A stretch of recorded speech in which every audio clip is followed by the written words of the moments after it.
और तुम्हारा क्या क्या था, प्लेटफॉर्म था ना, ये सब था तुम्हारा एग्जाम्पल। हाँ।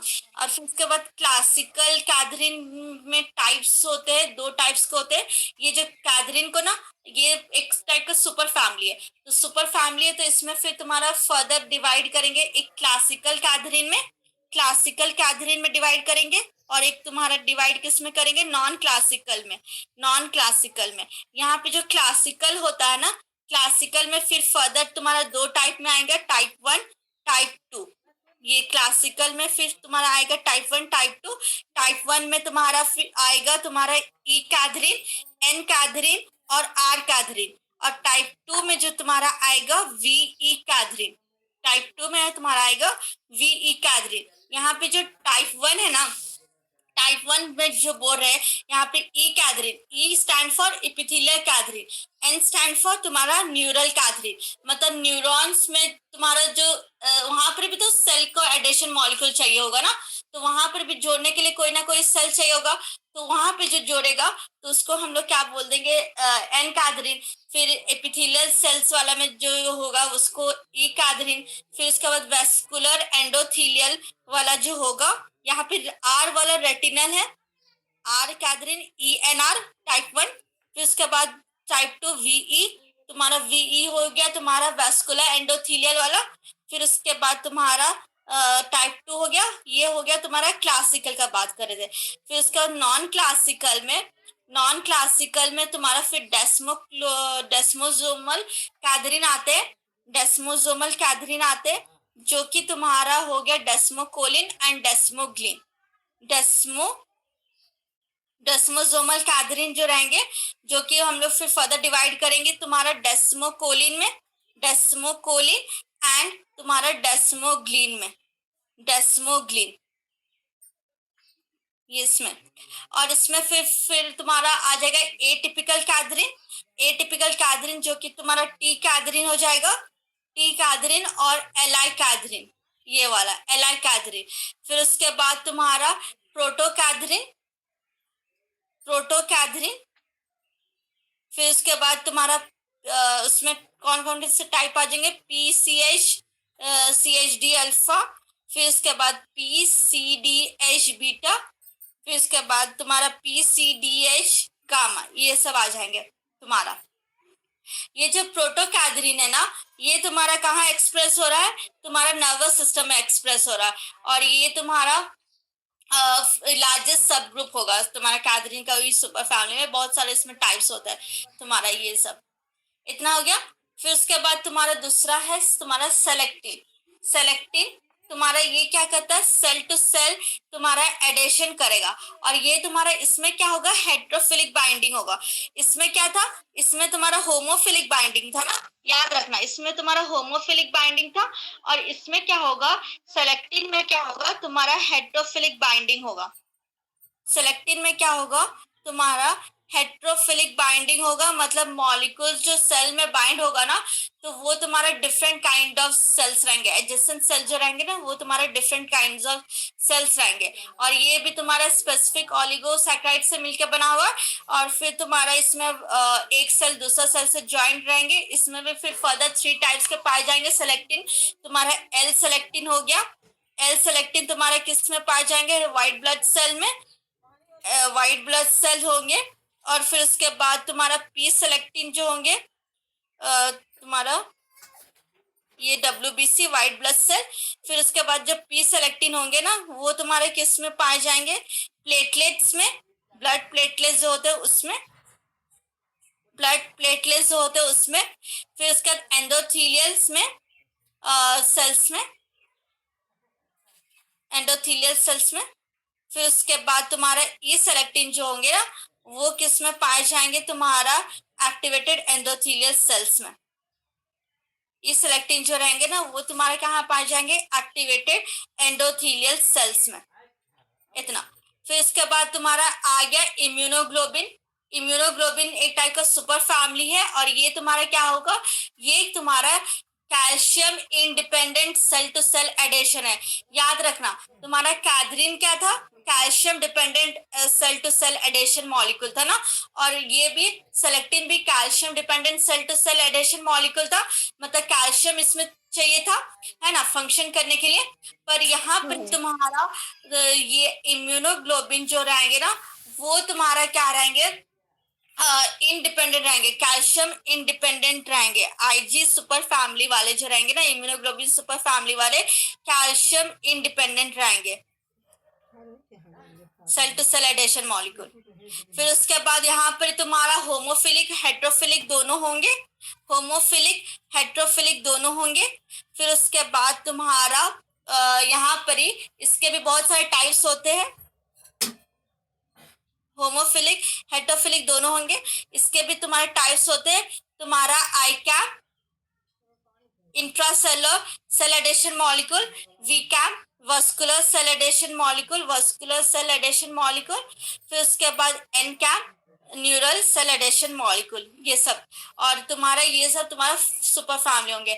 ये जो तुम्हारा आई कैम और वी कैम है ना, ये कहाँ पाए जा रहे हैं? Intracellular cell adhesion molecule and vascular cell adhesion molecule, ये एंडोथेलियल सेल्स में पाए जा रहे हैं।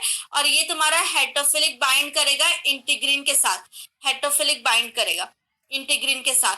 और यहाँ पे जो एन कैंप रहेंगे ना, एन कैंप जो रहेंगे, ये तुम्हारा क्या होगा? होमोफिलिक बाइंडिंग होगा तुम्हारा एन कैंप का, न्यूरल सेल एडेशन मॉलिक्यूल का होमोफिलिक बाइंडिंग होगा। इतना समझ में? हाँ।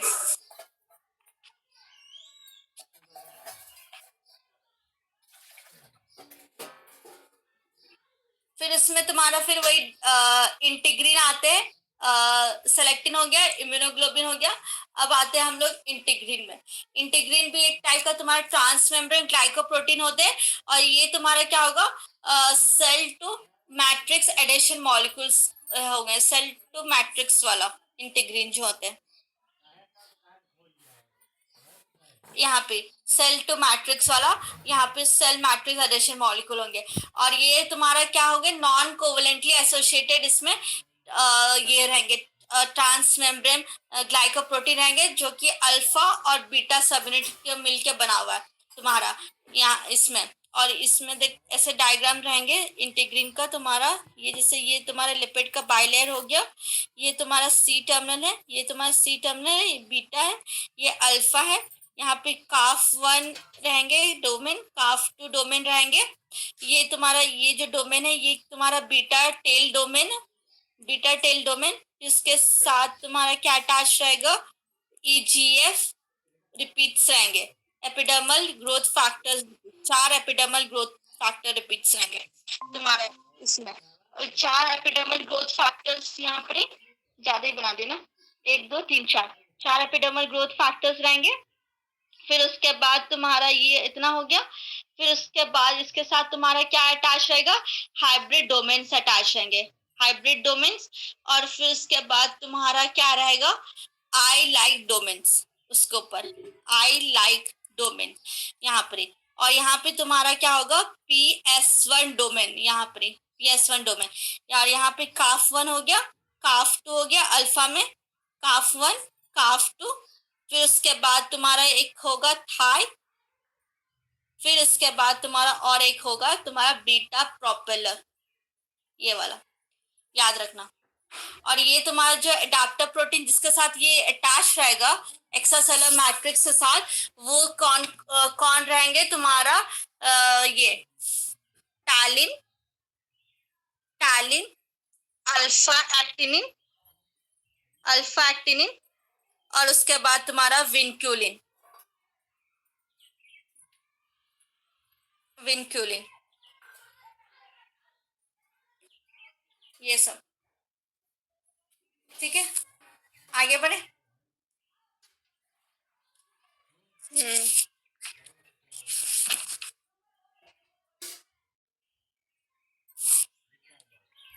फिर उसके बाद तुम्हारा वही होता है तुम्हारा यहाँ पर एक कॉलेजन वाला, तो हम लोग उसी में देखे थे ना, अभी भी देख चुके थे। फिर उसके बाद तुम्हारा प्रोटियोग्लाइकेंस जो रहता है उसमें तुम्हारा एक ये तुम्हारा एक्स्ट्रा सेलुलर मैट्रिक्स एनिमल का बता रहे हैं। जो एनिमल्स में जो एक्स्ट्रा सेलुलर मैट्रिक्स होता है ना, तो वहां पे क्या होता है, तुम्हारा स्ट्रक्चरल प्रोटीन्स प्रेजेंट रहते हैं। जैसे तुम्हारा कोलेजन हो गया, इलास्टिन हो गया ना एनिमल्स में। तो फिर वही तुम्हारा कोलेजन का तो हम लोग देख चुके थे तुम्हारा। फिर उसके बाद प्रोटियोग्लाइकेन जो होते हैं, जैसे तुम्हारा हर्पिन सल्फेट या कॉन्ड्रोकाइटिन सल्फेट, ये सब तुम्हारा प्रोटियोग्लाइकेंस होता है, जिसको हम लोग क्या बोलते हैं, ग्लाइकोप्रोटीन सब क्लास, जो ग्लाइकोप्रोटीन का, जिसको हम लोग ग्लाइकोसा अमीनो ग्लाइकेन बोलते हैं, गैग्स बोलते हैं जिसको। ये जो गैग्स होते हैं ना, ये किसके मिलके बने होते हैं, रिपीटेटिंग डाइसैकाराइड यूनिट के बने होते हैं। एसिडिक शुगर और तुम्हारा एमिनो शुगर का मिलके बना होता है।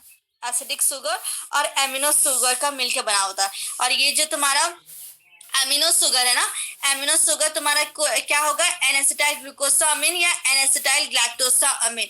और ये जो एसिडिक शुगर होगा वो कौन सा होगा, ग्लूकोनिक एसिड होगा या यूडेरिक एसिड होगा। याद रखना, ग्लूक्योरॉनिक एसिड, ग्लूक्योरॉनिक एसिड या तुम्हारा यूडियोरॉनिक एसिड। शुगर डेरिवेटिव्स हम जब पढ़ा रहे थे तो बता रहे थे ना कि वहां पे जब COH का जब ये होता है तुम्हारा रिमूव होता है या कैसे होता है, तो उसी के बेसिस पे तुम्हारा क्या करता है, एसिड ग्लूकोनिक एसिड होता है या यूरिडिनिक एसिड होता है ना।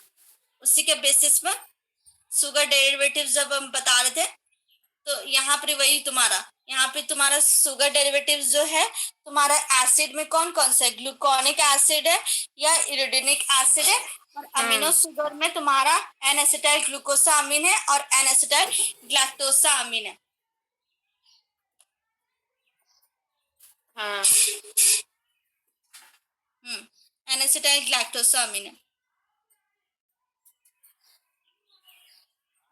यहाँ पे जो हम ये वाला बोल रहे हैं ना, ग्लूकोनिक एसिड, मतलब ना यहाँ पे तुम्हारा जो ग्लूकोज होंगे, ग्लूकोज होंगे, ग्लूकोज होंगे, फिर से स्ट्रक्चर बता दे रहे, इधर का नहीं बना रहे हम, बस ऐसे बना रहे। ग्लूकोज तुम्हारा 6 कार्बन का होता है, 1 2 3 4 5 6, 1 2 3 4 5 6, 6 होता है। यहाँ पे CH2OH होता है ना, ऐसे CH2OH, और यहाँ पे एल्डिहाइड ग्रुप। तो यहाँ पर ग्लूकोनिक एसिड बोल रहे हैं या यूरिडिनिक एसिड बोल रहे हैं ना, तो यहाँ पर क्या हो रहा है, तुम्हारा ये जो CH2OH है ना, ये तुम्हारा टर्मिनल जो OH ग्रुप है ना, ये तुम्हारा क्या हो रहा है, ऑक्सीडाइज्ड हो जा रहा है, किसमें, तुम्हारा ये में एसिड में, COH में, यही तुम्हारा क्या हो जाएगा, COH में कन्वर्ट हो जाएगा। इसी को हम लोग बोल दे रहे ग्लूकोनिक एसिड या यूरिडिनिक एसिड। अगर ग्लूकारिक एसिड बोलते तो क्या होता तुम्हारा, दोनों ग्लूकारिक एसिड बोलते तो तुम्हारा ऊपर वाला भी और नीचे वाला भी दोनों मतलब चेंज होता, दोनों एसिडिक हो जाता, इसमें भी COH हो जाता, इसमें भी COH हो जाता। तो ये क्या बोलते हैं, ग्लूकारिक एसिड। अगर ग्लूकोनिक एसिड बोल रहे, ग्लूकोनिक बोल रहे मतलब क्या होगा, केवल ऊपर वाला चेंज होगा, ऊपर वाला जो एल्डिहाइड ग्रुप है वो किस में कन्वर्ट होगा, COH में, नीचे में एज इट इज रहेगा CH2OH। ठीक है। फिर उसके बाद तुम्हारा ये हो गया, और फिर इसमें एक्सेप्ट ये जो गैग्स होते हैं ना, ये तुम्हारा क्या होंगे, हाईली तुम्हारा नेगेटिवली चार्ज होंगे, याद रखना। और ये तुम्हारा ये जो ये था, ये ग्लूकोनिक एसिड, यूरिक एसिड, ये सब तुम्हारा N acetyl glucosamine, N acetyl galactosamine, ये सब तुम्हारा सल्फेटेड था ना।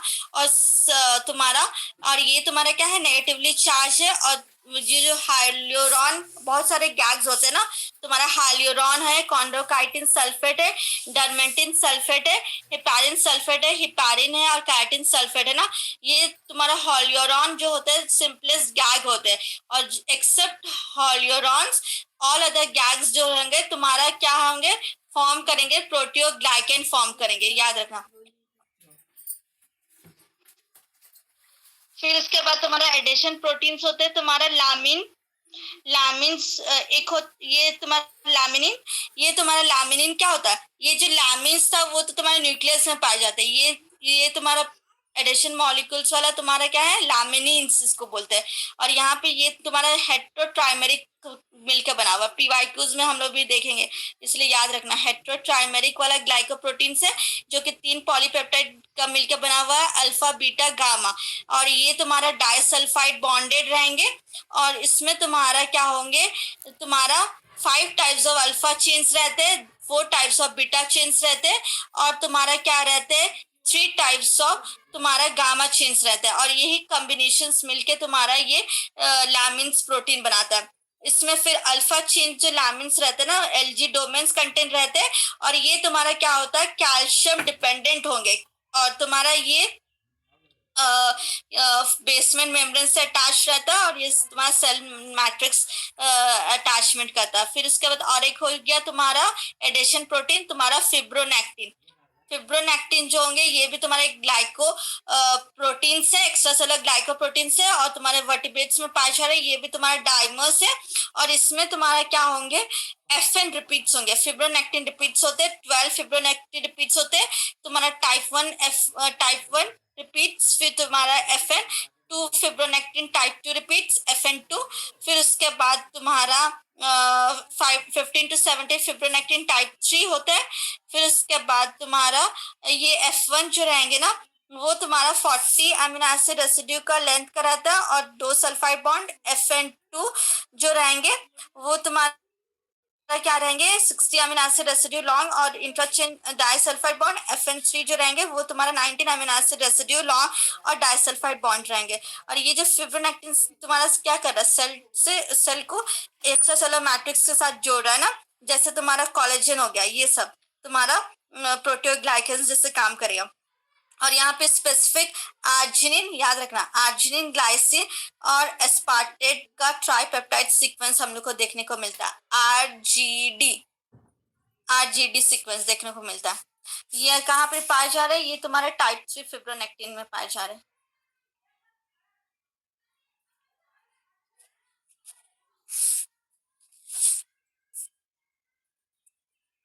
ठीक है,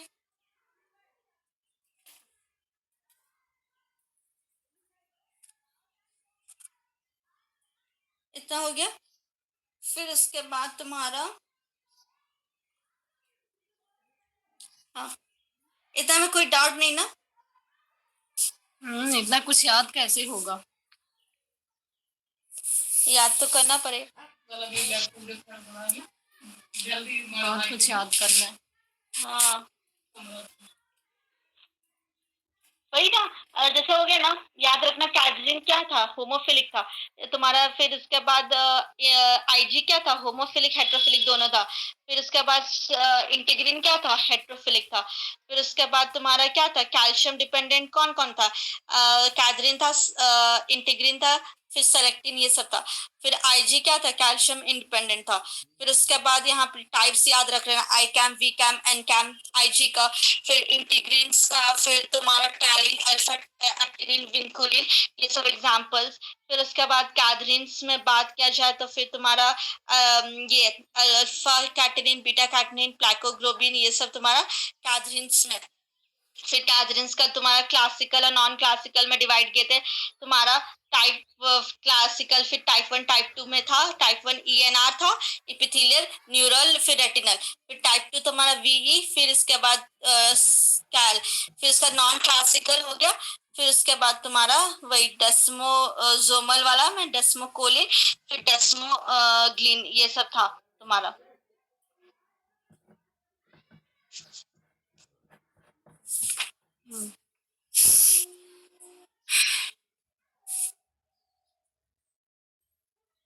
फिर उसके बाद ये तो खत्म हो गया। अब सेल साइकिल से क्या थोड़ा सा सेल साइकिल शुरू करना है।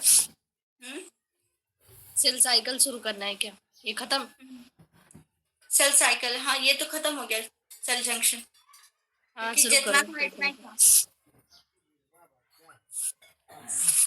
अब ये सब तो इतना ही था, बस तुमको वही सब याद करना होगा, बस और तो कुछ नहीं। जंक्शन इतना ही था। फिर इसके उसके बाद तुम्हारा आता है सेल साइकिल। यहाँ पे तुम्हारा क्या होता है, जितने भी सेल्स होते हैं ना, ये सेल्स होते हैं, वो क्या होते हैं, जितने भी ऑर्गेनिज्म होते हैं, वो स्टार्ट करते हैं अपना लाइफ को कोई क्या सिंगल सेल से। और ये जो सिंगल सेल्स तुम्हारा कहाँ से अराइज होगा, कोई ना कोई एक प्री एग्जिस्टिंग सेल्स होंगे। उसके लिए हम लोग बहुत सारे थ्योरीज देख चुके थे। और ये जो सेल डिवीजन चल रहा है ना, एक सेल दूसरे सेल मतलब अराइज करा रहा है, मतलब एक सेल से दूसरा सेल बनते जा रहा है, जैसे पेरेंट्स से प्रोजेनी होते जा रहे हैं। तो वो हम लोग भी कोई ना कोई सेल्स होंगे, फिर उसके बाद हम लोग के मम्मी पापा भी एक सेल्स है ना, तो वो सेल एक सेल से दूसरे सेल बनते जा रहे, तो कोई ना कोई उसमें डिवीजन चला होगा, है ना। तो ये जो प्रोसेस ऑफ डिवीजन चल रहे हैं ना, तो यहाँ पे जो तुम्हारा ये डिवीजन जो हो रहा है, इसी को हम लोग क्या बोल देंगे, सेल डिवीजन। और यहाँ पे जो सेल डिवीजन होगा ना, तो वो सिंगल सेल डिवाइड करके किसमें अराइज करता है, टू डॉटर सेल फॉर्म करेगा। ये दो डॉटर सेल जो मिलकर फिर तुम्हारा वही सेल का पॉपुलेशन को बढ़ाता है। और ये जो ऑर्डर मैनर में चल रहा है ना, ये पूरा एकदम सिंक्रोनाइज मैनर में जो चल रहा है, order of series of event जो चल रहा है एकदम सिंक्रोनाइज मैनर में, जो सेल डुप्लीकेट कर रहा है अपना जीनोम्स को, तो इसी को हम लोग क्या बोल देंगे, सेल साइकिल बोल देंगे। और सेल साइकिल में तुम्हारा दो फेज हम लोग को देखने को मिलता है, इंटरफेज और एम फेज। तुम्हारा इंटरफेज में क्या क्या हम आ जाएंगे, तुम्हारा G1 S और G2, G1 S और G2, ये वाला तुम्हारा। और उसके बाद तुम्हारा एम फेज होता है, ये तुम्हारा इंटरफेज हो गया। और तुम्हारा क्या हो जाएगा, M phase. M phase stand for mitosis phase, S phase stand for synthesis. और ये तुम्हारा ये इसमें क्या होगा, डीएनए का सिंथेसिस हो रहा है। और यहाँ पे जो डीएनए का सिंथेसिस एक क्या होता है, एक बहुत ही बड़ा एक क्या बोलते हैं इवेंट है ना, मतलब डीएनए का सिंथेसिस कराना है, तो एक बहुत बड़ा इवेंट हो रहा है। तो उस इवेंट के लिए कोई ना कोई एक ये चाहिए होगा, टाइम पीरियड चाहिए होगा। तो उस टाइम पीरियड के लिए क्या होगा, तुम्हारा यहाँ पर गैप दिया हुआ है, तुम्हारा यहाँ पे ये इसको हम लोग क्या बोल देंगे, गैप फेज। गैप फेज जो यहाँ पे ये जो पीरियड हो रहा है ना, गैप फेज हो रहा है, गैप 1 हो रहा है, ये पीरियड का कहाँ से हो रहा है, एंड एम फेज का एंड हो रहा है। और स्टार्ट हो रहा है डीएनए का रेप्लिकेशन, G1 ये वाला। और G2 मतलब गैप 2 हो रहा है, मतलब यहाँ पे क्या हो रहा है, तुम्हारा डीएनए रेप्लिकेशंस का जो गैप पीरियड हो रहा है ना, डीएनए रेप्लिकेशंस तुम्हारा खत्म हो रहा है। और इनिशिएशन किसका हो रहा है, एम फेज का हो रहा है, तुम्हारा एम फेज का स्टार्टिंग हो रहा है। ऐसे लेकर चलेगा, यहाँ पे ऐसे लेके है तुम्हारा यूकैरियोटिक सेल साइकिल, ये तुम्हारा एम फेज हो गया, इतना सोचो। फिर ये इतना सोचो तुम्हारा G1, फिर उसके बाद एस फेज, फिर उसके बाद तुम्हारा G2 फेज। फिर इसके बीच में तुम्हारा फिर आ जाएगा यहाँ पे एम फेज और G1 के फेज के बीच में कुछ ऐसे भी सेल्स होते हैं ना, जो कि तुम्हारा क्या होता है, फर्दर वो डिवाइड नहीं करते, फर्दर वो ना मतलब वो डिवाइड नहीं करते, और वो किस फेज में इंटर कर जाएंगे, G0 स्टेट में इंटर कर जाएंगे। और ये तुम्हारा उसी फेज में रहेंगे, तुम्हारा ये रिवर्सिबली भी रह सकते हैं या इरिवर्सिबली भी रह सकते हैं।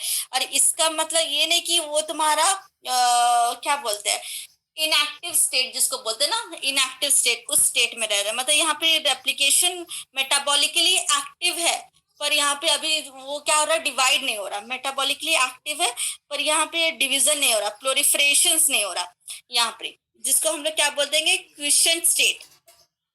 क्विसेंट स्टेट, G0 स्टेट बोलो या क्विसेंट स्टेट। और यहाँ पे तुम्हारा क्विसेंट स्टेट जो होंगे ना, तुम्हारा क्या बोले, मेटाबॉलिकली एक्टिव रहेगा, पर यहाँ पे कोई डिवीजन नहीं हो रहा, यहाँ पे कोई प्रोलिफरेशन नहीं हो रहा। और यहाँ पे फिर फर्दर हम लोग डिवाइड कर सकते हैं, एक तो तुम्हारा सिनेंसिस या टर्मिनल मेडिएटेड वाला में, और तुम्हारा सिनेंसिस मतलब ना, मतलब ये जो सेल्स है ना, वो उसका प्रोलिफरेशन एकदम पूरा क्या पूरी खत्म हो चुका है, उसी को हम लोग क्या बोल देंगे, सिनेंसिस सेल। मतलब अब G0 के बाद वो कभी भी अब G1 में नहीं जाएगा, वो सेल्स पूरा के पूरा मतलब प्रोलिफरेशन का स्टॉप हो जाए गया है, जैसे तुम्हारा वो नर्वस सेल्स हो गए ना, वो सब। और टर्मिनली डिफरेंशिएटेड सेल, यहाँ पर तुम्हारा दूसरा जो सेल्स होते हैं ना, जैसे सेल्स होंगे, वो तुम्हारा इरिवर्सिबली लॉस कर गया अपना फंक्शंस को, प्रोलिफरेशन वाला जो फंक्शंस है उसको लॉस कर गए और फिर उसको फर्दर वो और डिवाइड नहीं करेंगे। जैसे तुम्हारा हो गया मैमेलियन का स्केलेटल मसल्स या नर्व सेल्स, ये सब तुम्हारा क्या होगा, टर्मिनली डिफरेंशिएटेड स्टेट में होंगे। और ये तुम्हारा कितना देर तक रह सकते हैं, ये जीनोट स्टेट में तुम्हारा डेज में भी रह सकते हैं, वीक्स में भी रह सकते हैं, या ईयर्स में भी रह सकते हैं, ये इतना दिन तक रह सकते हैं ये सब। फिर उसके बाद तुम्हारा इतना हो गया। यहाँ पे तुम्हारा फिर इसमें टाइम पीरियड याद रखना, जीवन का कितना होता है, जीवन जो लास्ट करता है, जीवन कितना देर तक रहता है, 11 आवर्स। हाँ, और एस फेज तुम्हारा कितना, 8 आवर्स ले लो एस फेज को। और G2 तुम्हारा वही तुम्हारा 4 आवर्स, और एम फेज तुम्हारा वही 1 आवर्स, है ना, लेस देन 1 आवर या 1 आवर, 1 आवर तक रहता है ये वाला। फिर एम फेज के बाद तुम्हारा क्या होता है, सबसे पहले कैरियोकाइनेसिस होगा, फिर उसके बाद क्या होगा, साइटोकाइनेसिस होगा। एम फेज के बाद पहले क्या होगा, तुम्हारा डॉटर न्यूक्लियाई बनेगा ना, फिर उसके बाद तुम्हारा साइटोप्लाज्म का डिवीजन होगा। ठीक है, ठीक है हजाम।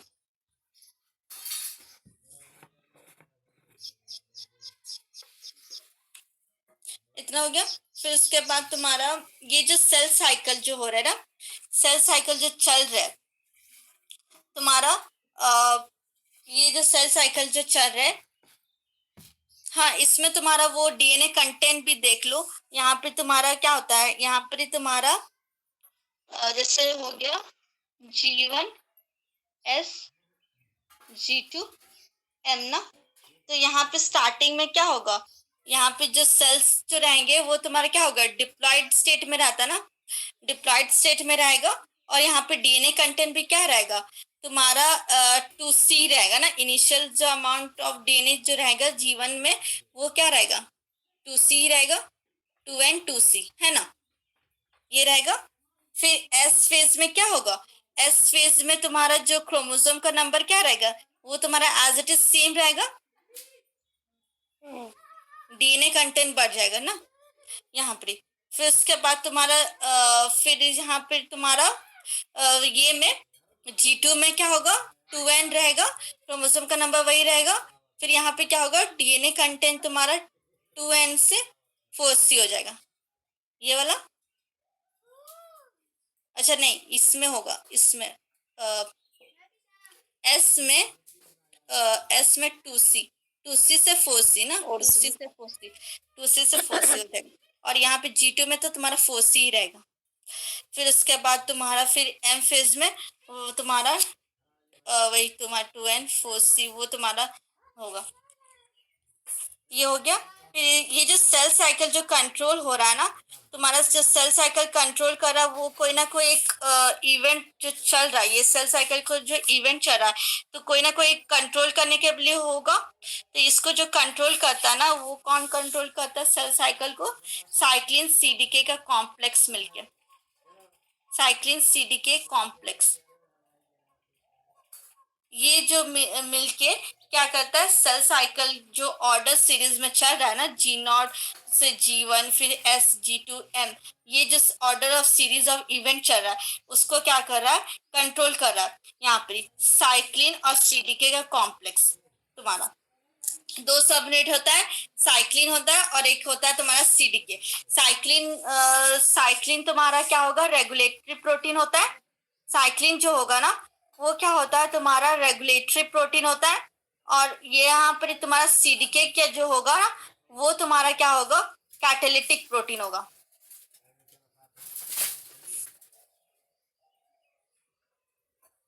Catalytic protein.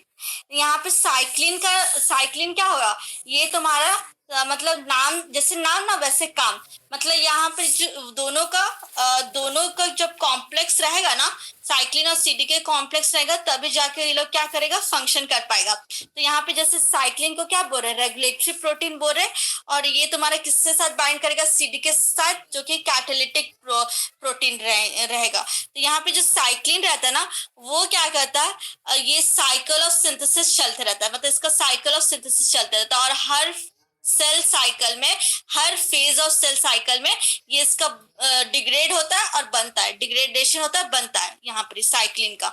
और सीडीके जो होता है ना, उसका कभी डिग्रेडेशन नहीं होता है, याद रखना,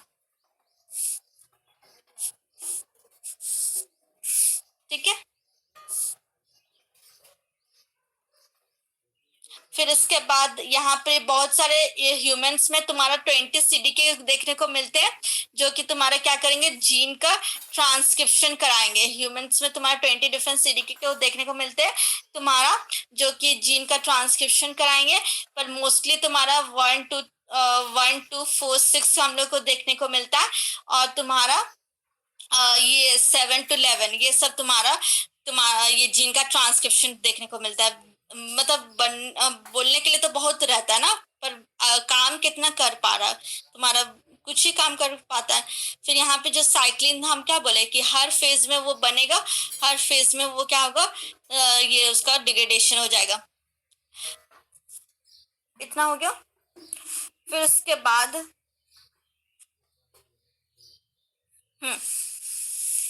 यहाँ पर ही याद रखना, तुम्हारे जो फ्यूजन ईस्ट होते हैं, फ्यूजन ईस्ट सैक्रोमाइसिस प्रोम्बी, तो यहाँ वहां पर क्या होता है, सिंगल साइक्लिन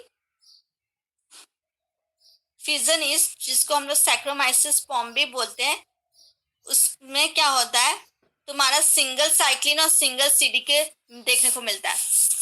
सिंगल साइक्लिन और तुम्हारा सिंगल सीडीके देखने को मिलता है।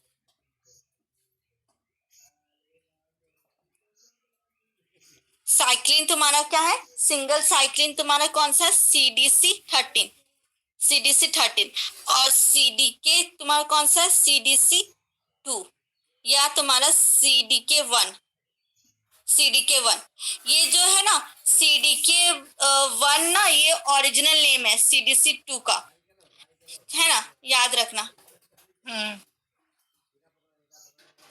फिर उसके बाद तुम्हारे ये तो पॉम्बे का था, फ्यूजन इसका था। और फिर तुम्हारे जो बर्डिंग ईस्ट होते हैं सैक्रोमाइसिस सर्विसेस, इसमें तुम्हारा क्या होगा, तुम्हारा जो फेज चलता है ना, तुम्हारा फेज चलेगा, जैसे G1 फेज हो गया, G1 फेज हो गया, G1S फेज हो गया, फिर उसके बाद S फेज हो गया, फिर उसके बाद तुम्हारा क्या हो गया, M फेज हो गया, है ना। तो ये इतना फेज चल रहे, तो इसमें सीडीके जो रहेंगे ना, वो रहेंगे तुम्हारे एक ही सीडीके रहेंगे, एक ही सीडीके रहेंगे, कौन से, CDC 28, CDC 28 CDK1 जिसको बोलते हैं, CDC 28, है ना। तो ये भी तुम्हारा ओरिजिनल नेम है इसी का, CDCK1 का, CDC 28। और फिर इसमें G1 फेज में हम लोग इसको क्या बोल देंगे, CLN3 बोल देंगे। फिर इसका G1S फेज में हम लोग क्या बोल देंगे, CLN1। फिर उसके बाद CLN2। फिर इसके बाद S फेज में क्या बोल देंगे, CLB5, CLB6 ये वाला। और M फेज में क्या होगा, CLB1, CLB2, CLB3, फिर उसके बाद CLB4। ऐसे करना, जब वहां पर पेपर मिलेगा ना एग्जाम हॉल में, तो ऐसे करके G1 लिख देना, G1S लिख देना, फिर उसके बाद S लिखना है, M लिखना, फिर उसके बाद CLB नीचे से स्टार्ट करना, 1 2 3 4। फिर उसके बाद यहाँ पे S में 5 6 लिख देना, फिर उसके बाद CLN1 2, फिर CLN3, ऐसे। नीचे से CLB फिर CLN। हाँ, 2 CLN है, 2 CLB है और 2 CLN है। ये हो गया तुम्हारा बॉम्बे और सर्विसेज का कहानी, ईस्ट का कहानी। अब आते हैं हम लोग वर्टिब्रेट में। वर्टिब्रेट में हम लोग को क्या देखने को मिलता है, वर्टिब्रेट में हम लोग को सेम वही G1 फेज होगा, G1S फेज होगा, फिर उसके बाद S फेज होगा, फिर उसके बाद यहाँ पे G2 तुम्हारा G2M ट्रांजिशन भी तुम्हारा एक हो जाता है ना, वो तो हम लोग ये वाला जब देखेंगे। फिर उसके बाद तुम्हारा M फेज ना, ऐसे ही इतना ही रहते हैं। तो यहाँ पे ये तुम्हारा साइक्लिन जो रहेगा उसको याद रखना, the entertainment Amitabh Bachchan, DEAB, ये वाला। यहाँ पे G1 phase, G1 S phase, S phase, और यहाँ पे हम वही जो G2 से M जो ट्रांजिशन बोल रहे थे ना, G2 से M ट्रांजिशन में भी तो तुम्हारा A ही लग जाएगा, G2 से M ट्रांजिशन में। इसको भी लिख ही देते हैं। पहले G2 to M ट्रांजिशन लिखो, फिर M हाँ, पेज। उसके बाद M ही लिख देते हैं। उसके बाद तब यहाँ पे द एंटरटेनमेंट अमिताभ बच्चन क्योंकि याद रख देना। फिर यहाँ पे तुम्हारा क्या होगा, CDK जो लगेंगे 4 6 2 2 1 1। 1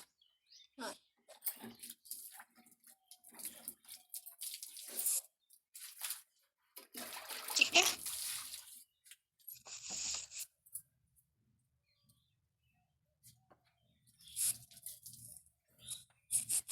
इतना हो गया ना। हाँ, फिर इसमें होता है ना, इसमें तुम्हारा फिर वही हम लोग वो ये देखते थे, फ्लोरोसेंस वाला देखते थे। तो वो तुम्हारा कितना वो ये करता था ना, मूव करता था सेल।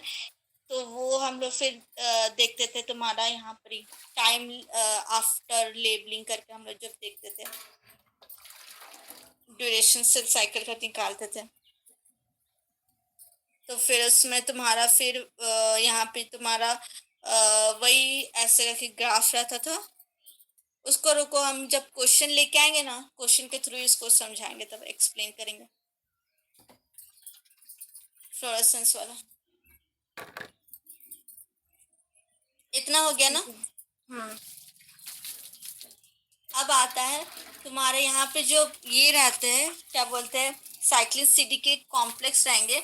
तो यहाँ पे कोई ना कोई ये भी इनएक्टिव करने के लिए भी रहा होगा, है ना, मतलब इसको डिस्ट्रक्शन करने के लिए भी रहा होगा। तो इसको जो डिस्ट्रक्शन करता है ना, तो वो कौन करता है, तुम्हारा एंजाइम रिस्पॉन्सिबल होता है साइक्लिन का डिस्ट्रक्शन करने के लिए। हम क्या बोले थे, साइक्लिन हर फेज में रेगुलेटरी प्रोटीन है, और हर वो सेल साइकिल का हर फेज में वो बनता भी है, और सिंथेसिस भी होता है, और डिग्रेडेशन भी होता है ना।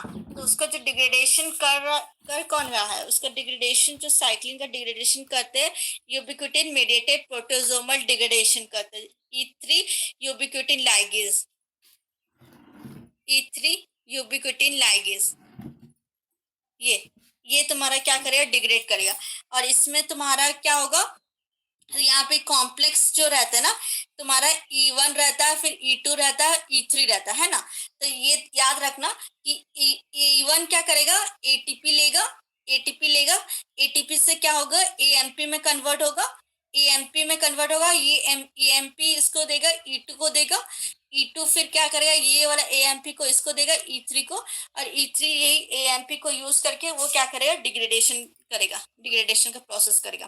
फिर यहाँ पे डिग्रेडेशन करेगा तो यहाँ पे क्या होगा, वहां पे लाइगेज लगेगा, तुम्हारा लाइसिन रेसिड्यू रहेगा, उसमें तुम्हारा क्या होगा, लाइगेशन होगा। जैसे यहाँ पे कुछ ऐसे करके रहेगा, तो वहां पे लाइसिन में वो यूबिक्विटिन का टैग लगेगा ना, यूबिक्विटिन।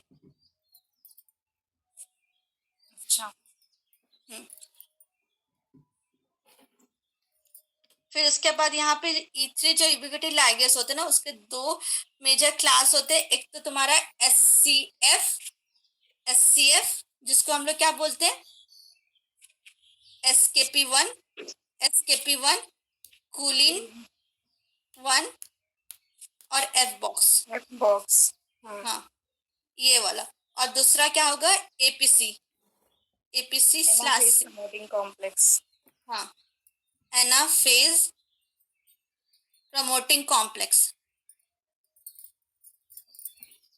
कॉम्प्लेक्स या तुम्हारा साइक्लोजोम,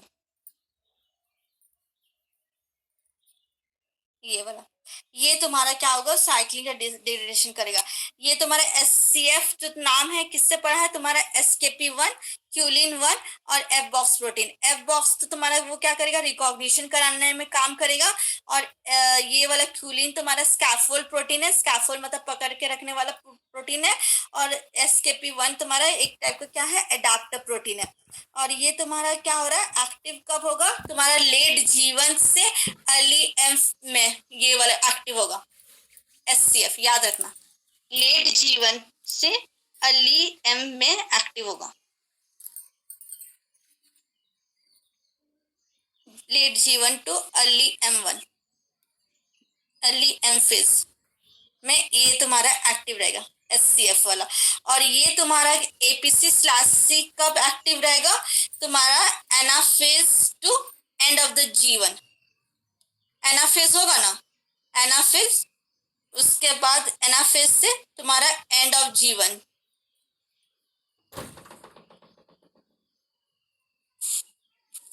ठीक है।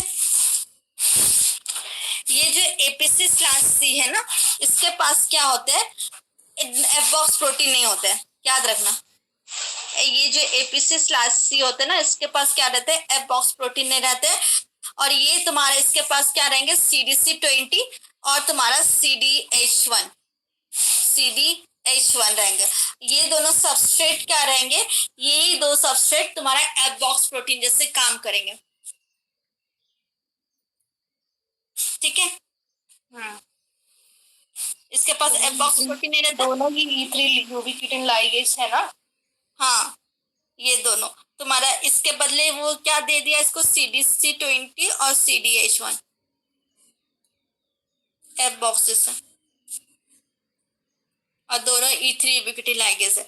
इसमें क्या होता है, तुम्हारा जो मैकेनिज्म चल रहा है ना, यहाँ पे तुम्हारा जो डिग्रेडेशन कर रहा है, यहाँ पे जो साइकिल का सिंथेसिस और डिग्रेडेशन हो रहा है यहाँ पे, तो यहाँ पे क्या होगा, फॉस्फोराइलेशन और डीफॉस्फोराइलेशन होगा। तो यहाँ पे जो फॉस्फोराइलेशन और डीफॉस्फोराइलेशन जो चल रहा है, तो यहाँ पे उसका कोई ना कोई एक इनिबिटर प्रोटीन्स भी बाइंडिंग होगा, है ना, जिसको हम लोग क्या बोल देंगे, CKI।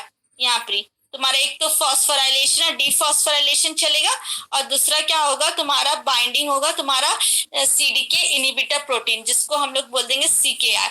यहाँ पे जो साइक्लिन और CDK जो कॉम्प्लेक्स बन रहा है ना, तो यहाँ पे क्या हो रहा है, ये तुम्हारा क्या करेगा, इसका पहले तुम्हारा क्या होगा, स्टार्टिंग में इनएक्टिव स्टेट में था, यहाँ पे माइटोटिक साइक्लिन है, माइटोटिक साइक्लिन है, और यहाँ पे CDK है, ये माइटोटिक साइक्लिन है और ये तुम्हारा CDK है। तो यहाँ पे क्या है, स्टार्टिंग में इनएक्टिव स्टेट में यहाँ पे तुम्हारा V1 है, ये जो V1 है ये क्या करेगा, तुम्हारा एक टाइप का इनिबिटरी काइनेज है, V1 है ना, CDK इनिबिटिंग काइनेज है। तो ये क्या करेगा, इसको इनएक्टिव करके रखेगा, इनिबिटरी। और ये इसमें कौन सा पोजीशन में ये इनिबिशन लग कर रहा है, तुम्हारा टायरोसिन 15 में, याद रखना, टायरोसिन 15 में, टायरोसिन 15 में ये फॉस्फेट ग्रुप लगा दे रहा है, और ये क्या करेगा, इनिबिटरी कर देगा। और ये तुम्हारा क्या करेगा, तुम्हारा दोनों काम करता है, ये तुम्हारा मतलब इनिबिट करने का भी, और तुम्हारा जो 14 में है ना, अगर तुम्हारा हायर वर्टिब्रेट्स में ये तुम्हारा फॉस्फोराइलेट भी कर सकता है, मतलब ये तुम्हारा डीफॉस्फोराइलेट भी कर सकता है, और तुम्हारा फॉस्फोराइलेट भी कर सकता है, ये वाला V1 वाला। और फिर इसके बाद तुम्हारा ये 14 वाला में ना, 14 वाला जो 14 पोजीशन में तुम्हारा इनिबिटरी फॉस्फोराइलेशन कराएगा, तो वो CDK इनिबिटरी फॉस्फेट लग जाएगा। फिर इसके साथ तुम्हारे इसको एक्टिव करने के लिए क्या लगेगा, तुम्हारा CAK और CDK एक्टिवेटिंग काइनेज। तुम्हारा ये इनएक्टिव स्टेट में, ये इनएक्टिव स्टेट में 15 पोजीशन में टायरोसिन लगाया है ना, ये तुम्हारा इनएक्टिव करके रखा हुआ है। फिर अभी यहाँ पे क्या हो रहा है, एक्टिवेटिंग फॉस्फेट लगा रहे हैं। एक्टिवेटिंग फॉस्फेट क्या कौन सा है, 161, तुम्हारा 161 पोजीशन में, थ्यूरिन 161, ये वाला थ्यूरिनिन 161 में फॉस्फेट लगा दे रहे, तुम्हारा कौन लगा रहा है, CDK एक्टिवेटिंग काइनेज। और इसके कारण क्या हो रहा है, तुम्हारा जो CDC25 था, CDC25 क्या था, तुम्हारा एक टाइप का ये था, मतलब एक्टिवेटिंग तुम्हारा प्रोटीन फॉस्फेटेज था ना, मतलब तुम्हारा क्या कर रहा था, ये जो इनिबिटरी वाला फॉस्फेट रहेगा ना उसको हटाएगा। CDC25 क्या है, फॉस्फेटेज है, फॉस्फेटेज है, तो ये क्या करेगा, इनिबिटरी फॉस्फेट को हटा देगा। तो इनिबिटरी फॉस्फेट को हटा दिया तो अब क्या होगा, ये जो MCDK क्या होगा, एक्टिव हो जाएगा, है ना, MCDK एक्टिव हो जाएगा ना तुम्हारा। 161 में तुम्हारा वो फॉस्फेट लगा, ये एक्टिव हो गया। इतना समझ में आया? हाँ फिर यहाँ पे तुम्हारा जो सीडीके इनहिबिटरी प्रोटीन था सीकेआई, वो तुम्हारा क्या था, तुम्हारा क्या कर रहा था, साइक्लिन और सीडीके कॉम्प्लेक्स को इनएक्टिव कर रहा था। तो ये इसमें क्या होता है, तुम्हारा दो फैमिली का मिलकर बना होता है। एक होता है तुम्हारा सीआईपी केआईपी फैमिली, सीआईपी केआईपी फैमिली ये वाला, और दूसरा तुम्हारा क्या होता है, इंक 4 फैमिली। इंक 4 फैमिली नाम तो देखो ये लोग का, सीआईपी केआईपी फैमिली मतलब सीडीके इंटरैक्टिंग प्रोटीन, और उसके बाद kinase inhibitory protein, kinase inhibitory protein ये वाला। और ये तुम्हारा कौन कौन से, सीआईपी केआईपी तुम्हारा P21 P27 P27 फिर P57 ये सब 21 27 57।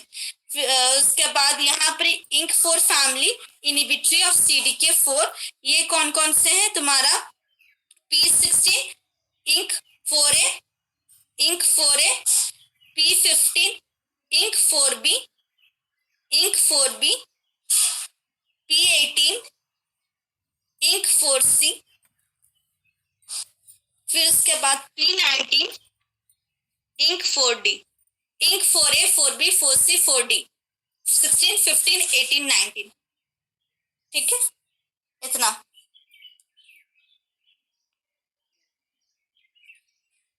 ये जो इंक 4 है ना, यहाँ पे जो तुम्हारा इंक 4 है सीकेआई, वो तुम्हारा स्पेशली किसको ये करता है, तुम्हारा इनहिबिट करेगा सीडीके 4 और 6 को। सीडीके 4 और 6 कौन टाइप का साइक्लिन था, उसमें कौन सा साइक्लिन आ रहा था सीडीके 4 6 जीवन वाले में था डी वाला, डी साइकिल। हाँ डी साइक्लिन आ रहा था, याद रखना। इंक 4 फैमिली मोस्टली क्या करता है, सीडीके 4 6 टाइप को एक्टिव करता है। और यहाँ पे तुम्हारा सीआईपी और केआईपी तुम्हारा पूरा करता है, द एंटरटेनमेंट अमिताभ बच्चन। ठीक है,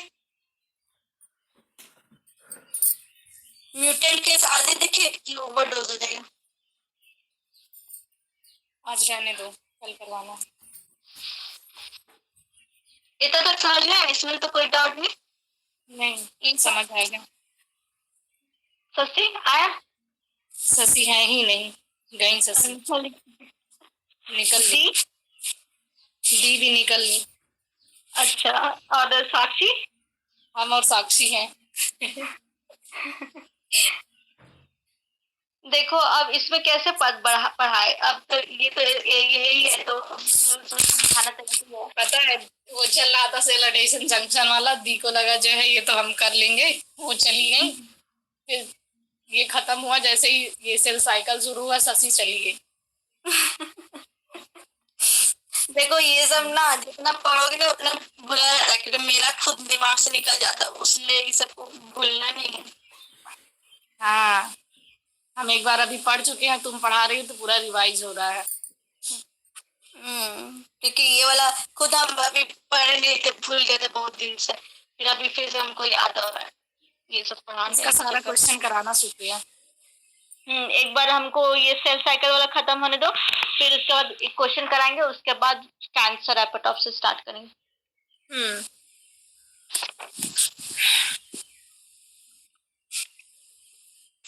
शाम को दी लेंगी क्लास, उनसे पूछ लेना यार, अगर खत्म कर रही है तो